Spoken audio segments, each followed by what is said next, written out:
sitting on the kitchen bench. I shoveled scrambled eggs with goat's cheese and warm fluffy bread dipped in red stripe honey into my tiny gob.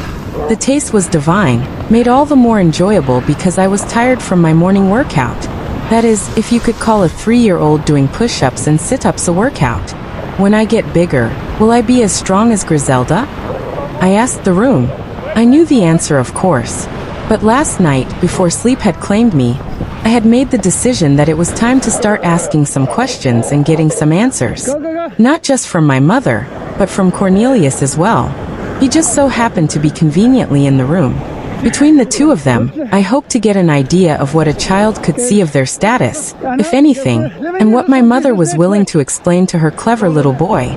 Rather than answer me, my mother glanced at Grandpa. Cornelius was sitting there, enjoying the same food as me, except he got to have some bacon as well. My envy was not the reason I was ignoring him. No, that was because I didn't want to ask him directly lest I instigate the Cornelius Inquisition. The look my mother gave him might as well have been an entire conversation. It said, "What should we tell a child?" Everything, I thought. Tell me everything. If you keep running around and being so active, you might be even stronger, commented my mother as her gentle, blue eyes slid back to me. Because being active makes you stronger? I countered, fishing for more information. Come on, I demanded mentally, say paths. Just say paths. Give me what I need to ask the next question. Dad? Asked my mother as she continued to cook, likely working on the stew for lunch based on the smells. Cornelius gave me a dubious look.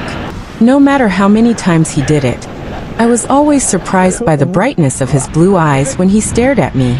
It was pretty clear where my mother had gotten hers from. But unlike my mother's, who were always soft when they gazed at me, Cornelius's regard was one of wariness and uncertainty.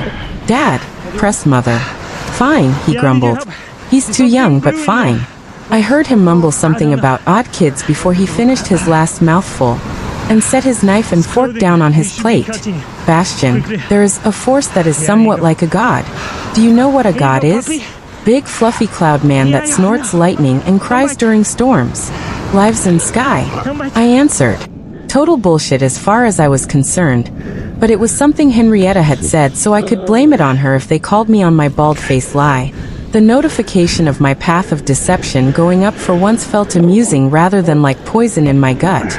I hated deceiving my mother, but playing pranks on the old codger hadn't lost its luster even after 3 years. No, that is just not true. Did Henrietta tell you that? Cornelius asked, his body language softening as it did every time he was forced to see me as a little kid rather than potential demon's pawn. Yep. She said there's other gods too. A big one with tentacles, like the vines on the trees, that lives in the ocean. That's a big water place that's deeper than the stream behind our house. Cornelius rubbed his forehead, clearly not sure what to make of that or my intentional flubbing of a supposedly new word. Can't get one past this baby, you crotchety old bastard, I proclaimed in my own mind. The old man looked to my mother for support, or perhaps permission to give up. Her intentional ignoring of his entreaty made me laugh on the inside. On the outside, I was all excited smiles. No. Just no. Those are just stories, Bastian. Those are not gods. They're probably not even real. And if they were, they'd be more like forces of nature, rather than gods. Even the one I am trying to tell you about isn't really a god. At least, we don't think so. There are those who worship it, but to my knowledge it has never once shown them favor or fortune. It just is. Not big cloud or tentacle in water. What is it then? I asked. Cornelius groaned like I was a dentist trying to pull information out of him in the form of his teeth. It is called the myriad paths, Bastian. It rewards hard work, effort, and a bit of luck, I suppose. There is a debate about whether it actually provides rewards or if it just recognizes what you do and helps guide what you receive. Myriad paths will make me strong like Griselda? I demanded. Yes. Once you're older, you'll be able to see your status. It will tell you the paths you're currently working on, like running or climbing. There are other things it will open up as well.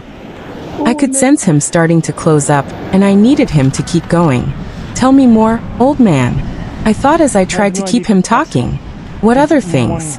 And what is status? Cornelius, rather than answering me, shifted in his seat and looked at my mother. Penny, this is a bit above a 3-year-old's understanding. We should wait. Wait for what, Dad? Either he understands or he doesn't. You used to say curiosity should be rewarded. The words were like a slap to Cornelius's face as he rocked back in his chair. I wasn't an expert on the grumpy old man's emotions and whims, even after 3 years, but I thought he looked a little ashamed. I waited patiently as he took a few deep breaths before he focused on me far more intently. And for once I got the sense he didn't see answering me as a chore. It looks like a bunch of numbers and words on a piece of paper, only it hovers in the air, wherever you're looking. The age it unlocks varies. There have been lots of studies into why and when it unlocks, but the one I believe in is based on maturity and life experience. I know some noble houses have managed to get their children to unlock their status around the age of 4. Ha! Finally! I cheered mentally. I had an answer. A real answer. More importantly, I had enough of an answer that I now had a decision to make.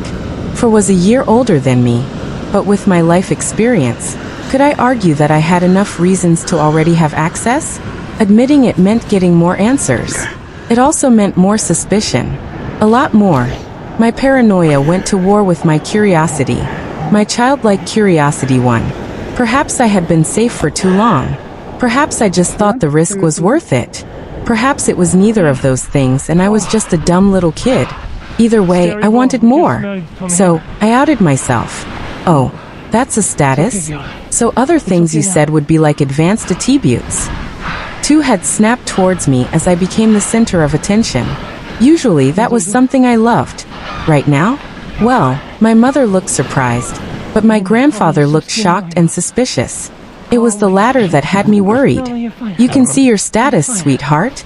Asked my mother, her stew forgotten as it continued to simmer on the stove. I can see words and numbers that hover in the air. I admitted. The word path is on it a lot like the My Read paths that Grandpa said. Cornelius looked at me curiously, but my mother rushed over and hugged me. Oh, my special boy. You mustn't tell anyone else, all right? Keep it a secret and don't tell anyone except for me or Grandpa. Okay? I nodded my head vigorously. Hells, I didn't even want to tell either of you. I thought, sometimes you have to give a little to receive a little. Can I ask him some questions? Asked my grandpa, unsurprisingly serious at my admission of exceptionalism. My mother acquiesced but kept her arms around me. Can you tell me what the numbers are next to the words, advanced attribute? He asked. I had a decision to make now. A chance to tell the truth and admit to my talented attribute, or I could lie and say I had 2 available slots, keeping from them the truth that I had already filled one. I was torn. Cornelius had always been suspicious of me and my origins. How could he not be? He was one of the few people in the world that knew I had been found within a demonic cult. I knew admitting to my talented attribute would spur his musings on, but at the same time, this was my family. If I couldn't trust them, then I was never going to be able to trust anyone in this world. That thought was just too damn depressing. So I smiled and took the plunge. It says 1, then a picture of a falling wood log in the middle, and then a 2. 2, repeated my mother. 2 is a good start to have. It starts with a 1? You've already got an advanced attribute?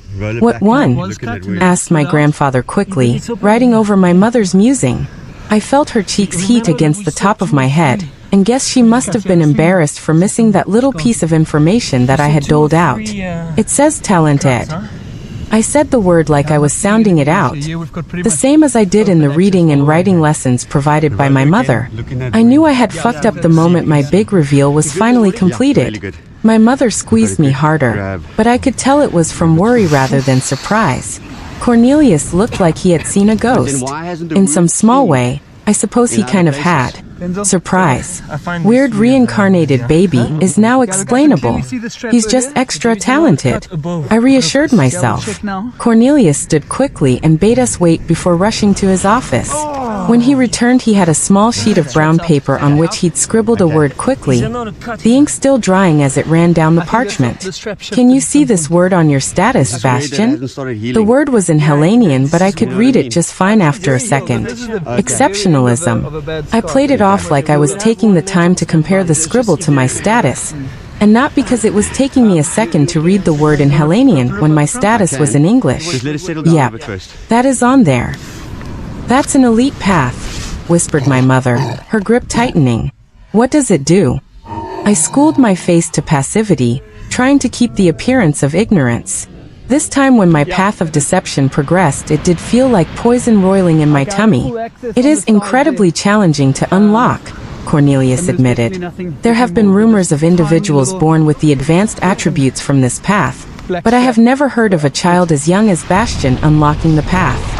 Supposedly the nobility of Hellenica have ways to try and force it, though I never witnessed them. They don't even circulate what the criteria is. I just know that it's supposed to get harder and harder with age. Cornelius paused and glanced out the window. As for what the path does, it grants advanced attributes that increase the rate at which their user progresses on their paths. He paused as though for dramatic effect, though I already knew what was coming. All paths. Even class paths. My mother gasped. I looked up at her with what I hoped was a child's worry. Is it bad? I asked. Did I do something wrong, Mom? No, honey. No. You didn't do anything. You're just very special. Good special. But you mustn't tell anyone what you have told your grandpa or me, okay? No one. Not Henrietta or anyone else. Promise, Mummy. I promise. I agreed readily and was rewarded with another tight hug. Her words were a balm, but like any child, I could sense her worry and discomfort. She wasn't mad at me. She was afraid for me. Having my paranoia validated filled me with dread rather than self-righteousness. With the remnants of ink on his black feathered quill, my grandpa scratched at a semi-legible word onto the parchment between us before spinning it to face me. Can you find this word on your status? Mental. I read out loud. Yep. What number is next to it? He asked. 152. I replied slowly, stating each number separately. The look on the old codger's face was priceless. If he'd seemed shocked at my earlier reveal, this last one looked like I took a shovel to his face and broke his jaw. That's how wide his mouth was before he closed it. Well, that explains a lot, he grumbled.